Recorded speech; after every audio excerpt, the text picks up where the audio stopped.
Lucas 5, vamos ler do verso 17 em diante.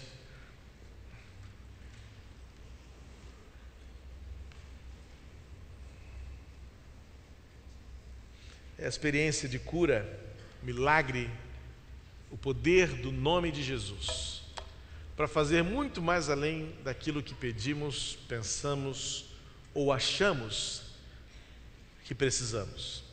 Diz assim Lucas capítulo 5, vamos ler até o versículo 26, a partir do versículo 17. Lucas 5, 17 ao 26. Certo dia, quando ele ensinava, estavam sentados ali fariseus e mestres da lei, procedentes de todos os povoados da Galiléia, da Judéia e de Jerusalém.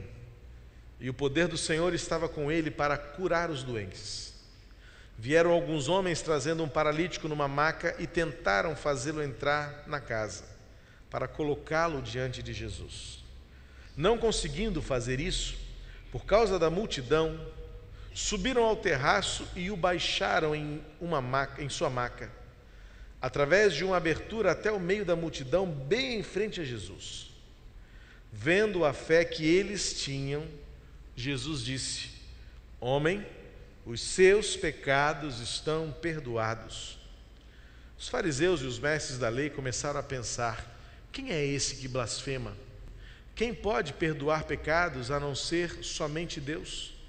Jesus, sabendo o que eles estavam pensando, perguntou: por que vocês estão pensando assim? Que é mais fácil dizer: os seus pecados estão perdoados, ou levante-se e ande? Mas para que vocês saibam que o Filho do Homem tem na terra autoridade para perdoar pecados, disse ao paralítico: eu lhe digo, levanta-te, pegue a sua maca e vá para casa. Imediatamente ele se levantou na frente deles, pegou a maca em que estivera deitado e foi para casa louvando a Deus. Todos ficaram atônitos e glorificavam a Deus, e cheios de temor diziam: hoje vimos coisas extraordinárias. Queridos, o contexto de Lucas, provavelmente pelo fato de ele ser médico, ele dá grande ênfase aos milagres de cura. Ele relata os outros milagres também, os milagres sobre a natureza, os milagres sobre a opressão demoníaca, milagres sobre a morte. Mas se nós observarmos bem, Lucas faz questão de frisar no seu evangelho a ótica que ele tem, a ótica médica. Não há como um escritor dissociar-se das suas experiências pessoais, das suas convicções em particulares, e ele vai então enxergar a vida pela lente da sua experiência pessoal. E é perceptível observar como Lucas enfatiza e valoriza o poder que Jesus tem sobre toda sorte de enfermidade que atinge o ser humano. Mas evidentemente Lucas sabia que o poder de Jesus transcendia qualquer conhecimento científico, e Jesus não se limitaria às percepções de Lucas. E esse é um exemplo típico de um relato que Lucas faz de um momento milagroso de Jesus atuando na vida de um homem, em que Lucas faz questão de mostrar o poder de Deus por meio de Jesus para fazer além das nossas expectativas. Ora, se perguntar para um cego o que ele quer, um cego quer enxergar. Perguntar para um desesperado ou desesperançoso o que quer ter esperança. Evidentemente que a nossa necessidade, as nossas necessidades, elas são evidentemente opostas à nossa realidade, à nossa experiência hoje. A partir daquilo que sentimos, a partir daquilo que não temos, a partir daquilo que carecemos, nós então lançamos mão exatamente do oposto, do diâmetro oposto, dizemos: é lá que eu quero chegar. O cego quer ver, o mudo quer falar, o surdo quer ouvir, o coxo quer andar. E lá estava um homem paralítico, que dependia dos outros para ir e vir, e ele tinha 4 amigos. Amigos que pela coragem, pela ousadia, por uma atitude destemida, abençoam aquele homem, de maneira surpreendente e além das suas expectativas.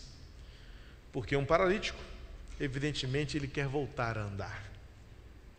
Mas nós precisamos também aprender a ler a Bíblia, fazendo perguntas à Bíblia, ao texto, para a gente extrair ou valorizar ainda mais o intuito e a intenção tanto de Jesus, bem como do autor do relato, que observou, que ouviu, que pesquisou, como é o caso de Lucas, para registrar este acontecimento.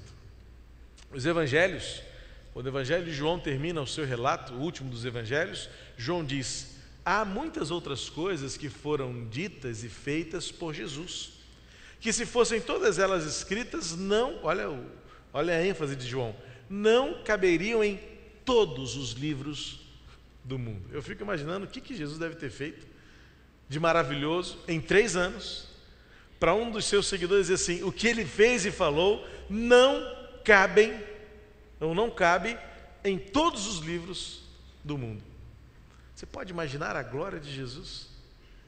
Eu tenho certeza que João estava querendo ser muito enfático para mostrar a glória revelada por meio de Jesus e suas obras.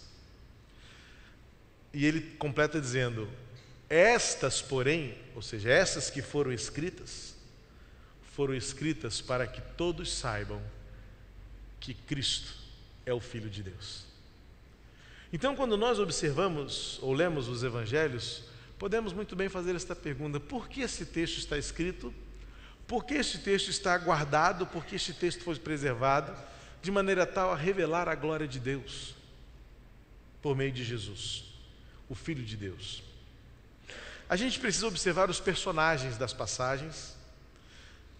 E quando Lucas começa a narrar certo dia, Lucas faz questão de pintar o cenário daquele momento.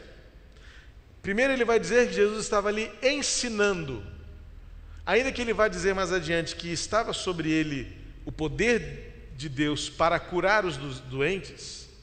Jesus estava ali num momento dialético, num momento pedagógico, estava ali conversando com aquelas autoridades religiosas.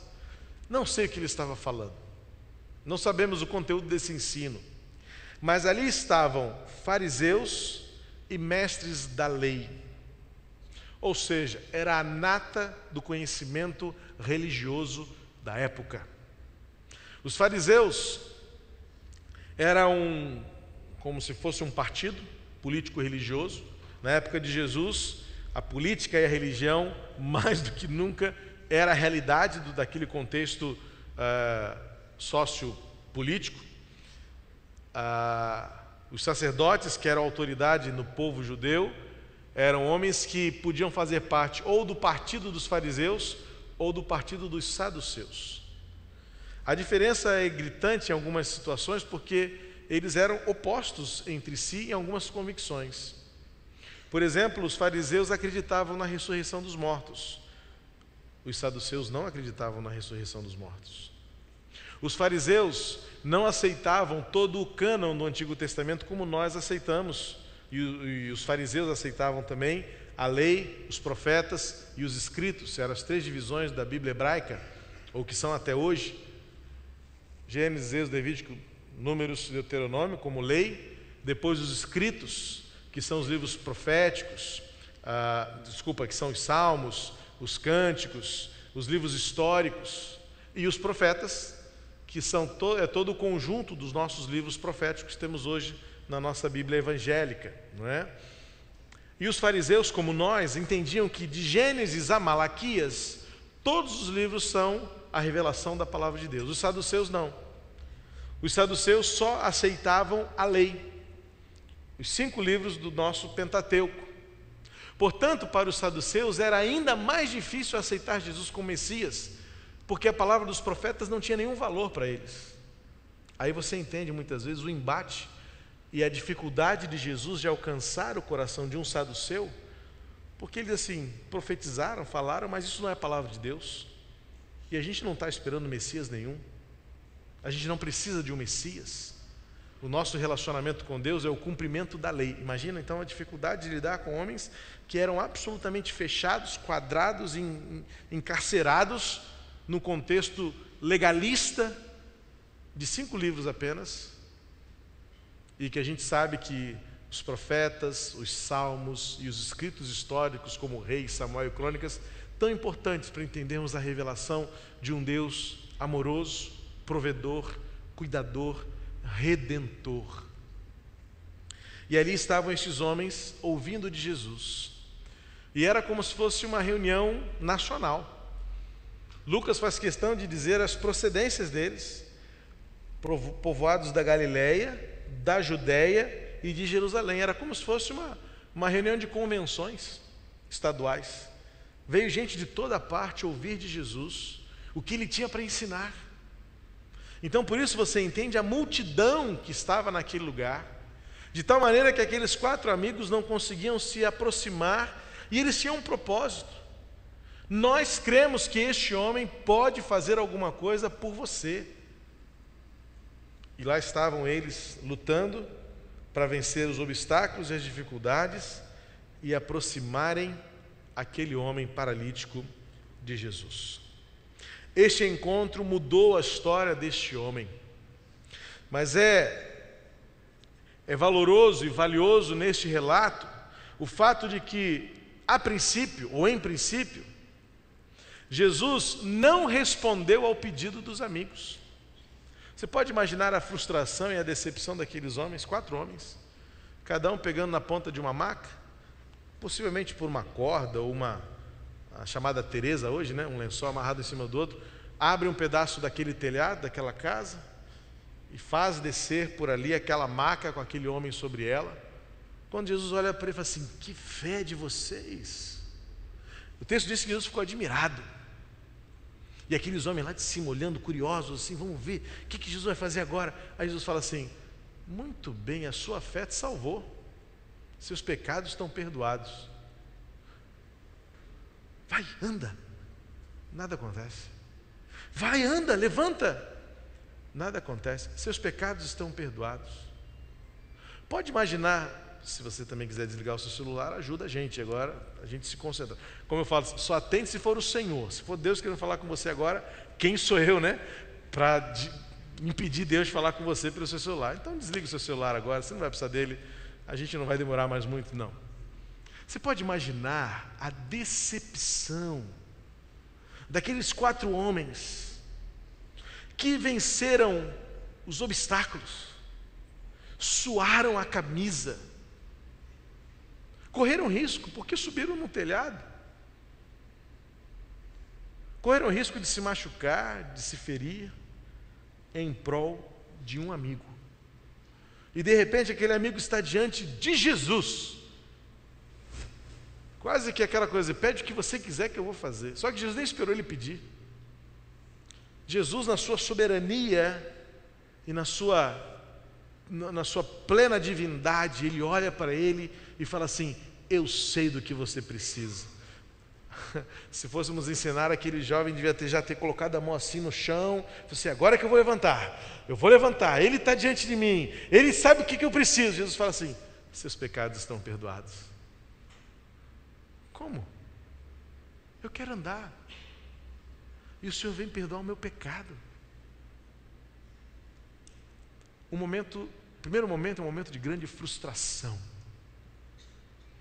porque muitas vezes vamos até Jesus e achamos que nós sabemos o que precisamos, e Jesus age de maneira surpreendente. Quantas experiências teremos para contar de homens e mulheres que foram até Jesus precisando ou esperando algo, e fomos num primeiro momento frustrados porque nada aconteceu. O segundo ato deste cenário, o segundo ato desta cena, é um ato de revolta. Curiosamente, não do homem. Por mais que ele pudesse estar frustrado, seus amigos decepcionados, a revolta não parte deles, mas parte das autoridades religiosas, que, diz o texto, pensam em seus corações: que blasfêmia! Quem é este homem para perdoar pecados? Eles estavam agora então colocando em xeque a autoridade divina e espiritual de Jesus, porque eles sabiam muito bem como a mecânica deveria acontecer.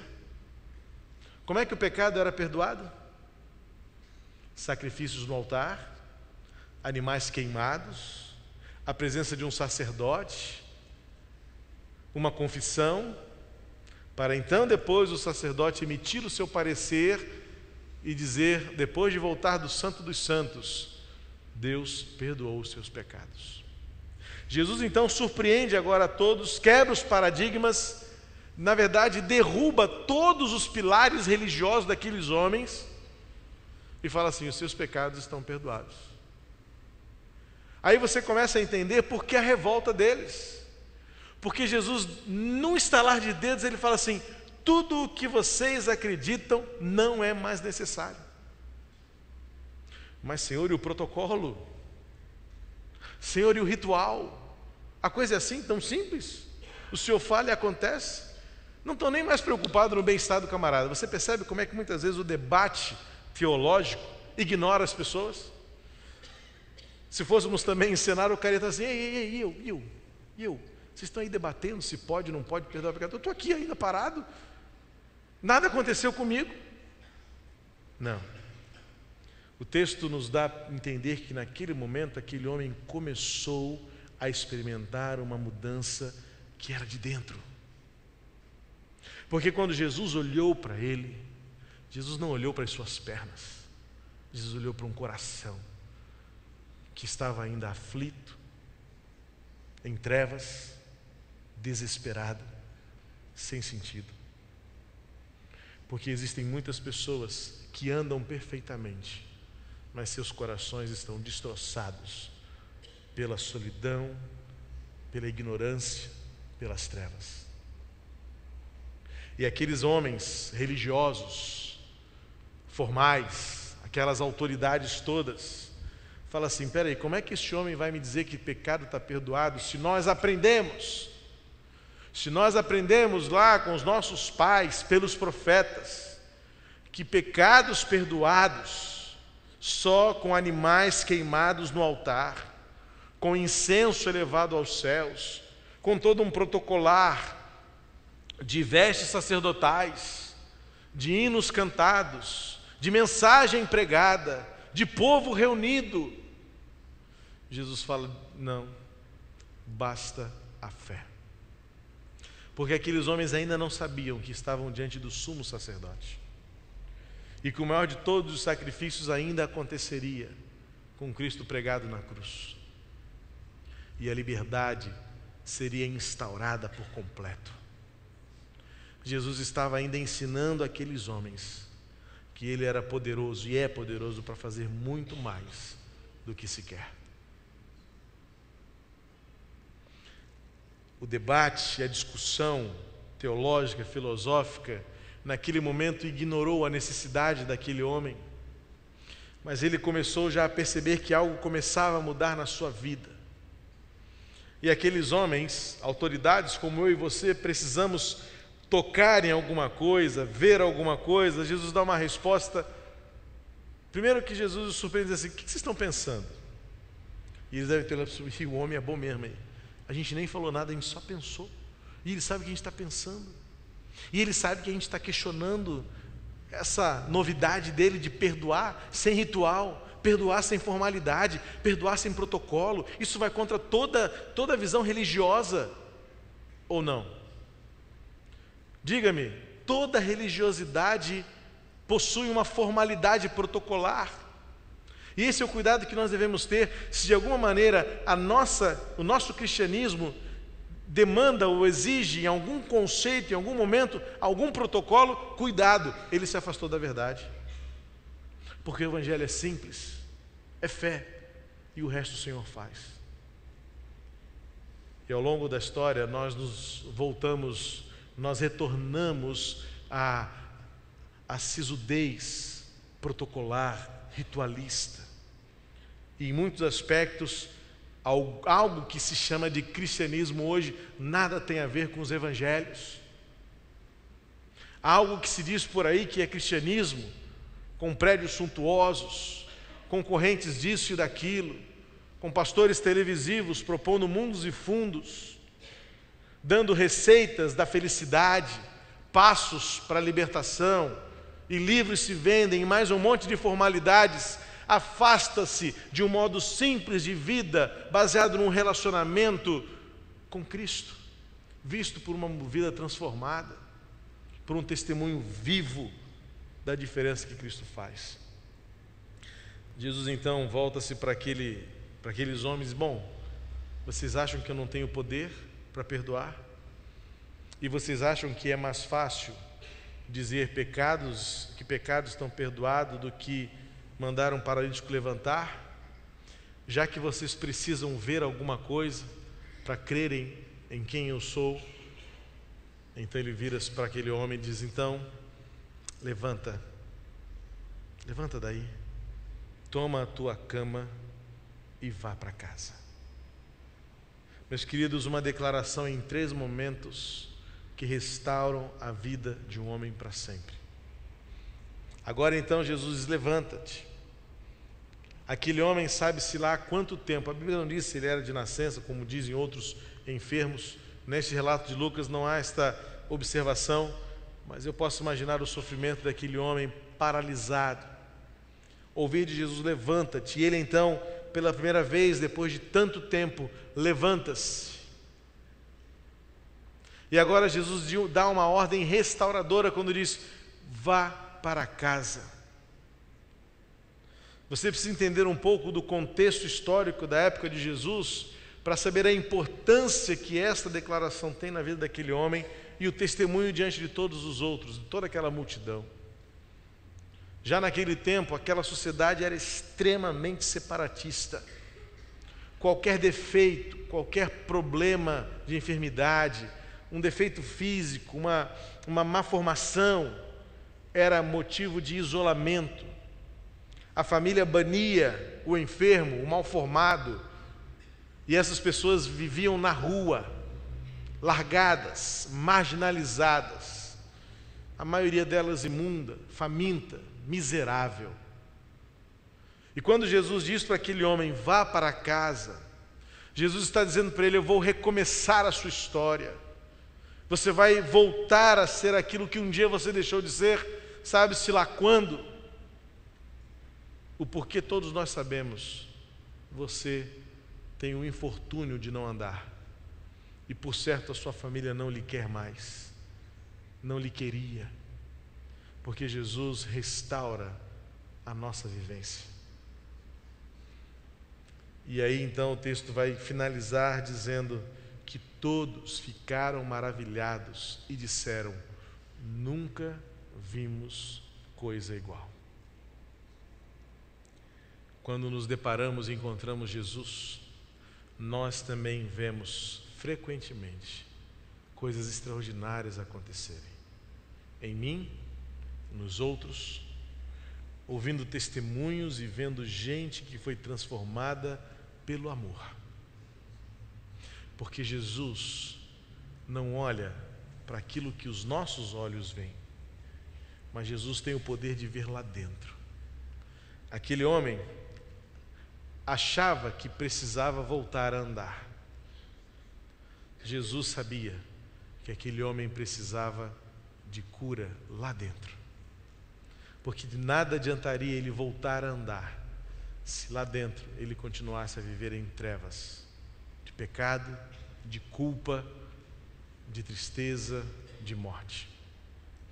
Bem como muitos em nossos dias gozam de saúde perfeita, gozam de toda a prosperidade que o homem pode ter, tem perfeição física, emocional, muitas vezes, uma inteligência acima da média, já alcançaram patamares elevados que muitos nem a metade conseguiram, mas lá dentro, em seus corações, vivem em trevas, perdidos, sozinhos. Jesus tem poder de olhar para nós e enxergar lá dentro, antes mesmo que digamos o que nós queremos. porque Ele sabe que nem sempre o que nós queremos é o mais importante. E o mais importante, Ele sempre dará. Esse texto nos ensina que nós precisamos deixar para trás os preconceitos. Porque aquele homem paralítico vivia a essência do que era ser isolado, solitário, e pela graça de Deus na sua vida, misericórdia, ele teve 4 pessoas que se importaram com ele. Quantas vezes nós aqui somos esses 4 homens, que precisamos vencer obstáculos, preconceitos, nos aproximar dos esquecidos, chegar junto daqueles que estão afastados e dizer: vou levar você até Jesus. E hoje, na verdade, é levar Jesus até eles. Aprendemos nesse texto que o exercício da fé sempre é compensador. Jesus olhou para aquele homem e olhou para aqueles homens, e veja que a declaração de Jesus é no plural: a fé de vocês.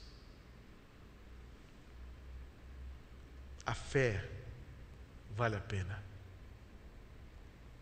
Crer, ainda que à nossa volta todos os obstáculos, uma multidão inteira nos impeça de ver, ainda que a realidade seja dura, dolorosa, antiga, à nossa volta olhamos adiante de nós e dizemos: vale a pena crer, porque o Senhor vê a nossa fé. E quando temos fé, o Senhor nos possibilita experimentar as incomparáveis manifestações do poder e do grande amor de Deus por nós. Quando temos coragem de vencer os obstáculos, quando temos uma fé tão simples, mas suficientemente para crer que Jesus é a resposta, podemos então declarar como aqueles homens declararam e Lucas registrou: nunca vimos algo assim. Queridos, muitas vezes você e eu estamos vivendo em trevas, ainda que o nosso exterior seja tão perfeito e tão saudável. Achamos que sabemos o que queremos, mas é o Senhor quem visita o coração e Ele nos dá a essência daquilo o que precisamos, fruto da nossa coragem, fruto da nossa fé e fruto da nossa disposição em obedecer. Talvez o seu coração esteja como muitos daquela multidão ali. Talvez muitos aqui estejam como aquele paralítico, ainda que possam andar perfeitamente, mas seus corações estão vazios. Encontrar-se com Jesus é a maneira efetiva e eficaz de termos resposta, porque Jesus vê o coração. Como está o seu coração nesta noite? Queria que você fechasse seus olhos agora e pensasse na história maravilhosa de um homem que foi até Jesus achando que ele só precisaria andar novamente, mas Jesus deu a ele uma nova vida inteira. Ele voltou para casa curado, voltou para casa perdoado, voltou para casa restaurado. Como voltaremos para casa hoje? Como você voltará para casa hoje? A decisão é sua, pois foi a decisão daquele homem em ser levado ao encontro de Jesus. Foi a decisão daquele homem em confiar em Jesus. E foi a decisão daquele homem em obedecer ao mandato de Jesus, em voltar para casa diferente de como ele chegou àquele lugar. Todos nós aqui viemos aqui nesta noite com nossas próprias pernas. Talvez alguém aqui tenha vindo trazido por alguém a convite, mas veio andando com suas próprias pernas. Mas você e eu sabemos que não basta ter 2 pernas. É preciso um coração novo. E isso só Jesus pode fazer. O milagre de Jesus de fazer aquele homem andar novamente foi para mostrar que aquele que faz homens e mulheres andarem de novo é poderoso para dar um novo coração. Aquilo que para nós parece ser mais difícil, para Deus é a coisa mais fácil. E aquilo que muitas vezes para nós tem pouco valor, é o que mais tem valor para Jesus. Andar ali era só um detalhe. O que Jesus queria mesmo era um coração transformado. Portanto, nesta noite eu quero desafiar você a clamar a Jesus, para que Ele lhe dê aquilo que você precisa, pelos olhos dele. Talvez você seja tão preocupado com coisas externas, ter, ganhar, fazer, andar, falar. Isso para Deus, Deus faz. Mas o que realmente você precisa é de um novo coração. E isso Jesus já olhou, já viu, e Ele quer lhe dar. Se você encontrar-se com Jesus, com fé, para que Ele lhe dê um novo coração. Há alguém entre nós esta noite, para que nós não saímos daqui na dúvida se demos todas as oportunidades que você precisa ter tido para um novo começo, para uma nova vida. Eu quero orar pela sua vida agora. Se nesta noite você entendeu que esta palavra cabe a você e que essa experiência pode ser a sua experiência também. Jesus olha, Jesus sabe o que você precisa, mas Ele vai além, porque Ele lhe dá aquilo que você nem imaginava, mas Ele sabe que você carecia. Um novo coração de esperança e paz, e pode começar agora. Alguém entre nós nessa noite que deseja que Jesus lhe dê um novo coração e seja o começo de uma obra completa que Ele fará na sua vida? Nós vamos orar por você. Se você nesta noite entendeu que esta palavra é a sua palavra, não interessa se você anda, se você fala, se você vê, o que importa nesta noite é que Deus está vendo o seu coração e Ele quer lhe dar um novo coração, um coração de paz, esperança e vida. Se este é o seu momento, se esta é a sua oportunidade, quero orar por você. Levante uma das suas mãos onde você está. Deus abençoe você, querido. Há mais Deus abençoe, jovem. Há mais alguém entre nós? Deus abençoe. Um novo coração que Jesus quer dar a cada um que nesta noite entende que o que você mais precisa é de um novo começo. Aquele homem voltou para casa para dizer a todos: nunca vi algo assim. Nós muitas vezes dizemos isso, todos estamos reunidos, como povo de Deus, nós voltamos para casa com essa sensação: nunca vimos uma coisa tão maravilhosa como esta, um culto como este, um momento como este. É porque Jesus faz isso todos os dias conosco, todas as horas. Mas imagina você voltar para casa hoje e poder dizer e levar no seu coração: hoje começou algo que eu nunca vi. Há mais alguém entre nós? Nós vamos cantar esse cântico que está sendo executado pelos instrumentos. Jesus Cristo mudou meu viver. Vamos ficar de pé? Cantar de pé? E enquanto cantamos, eu quero estender o convite um pouco mais, um passo a mais. Você que levantou uma das suas mãos, se você quiser vir aqui à frente, eu quero orar com você hoje. Quero orar com você e orar por você. Quero lhe dar um abraço. Você que levantou a mão onde você está, vem aqui à frente quando nós cantamos. O pastor Henrique vai me ajudar. Fica aqui na frente, pastor. E veja quem receba as pessoas que vieram aqui nesta noite. E em nome de Jesus, Jesus Cristo mudou meu viver. Vamos cantar. Jesus Cristo mudou meu viver.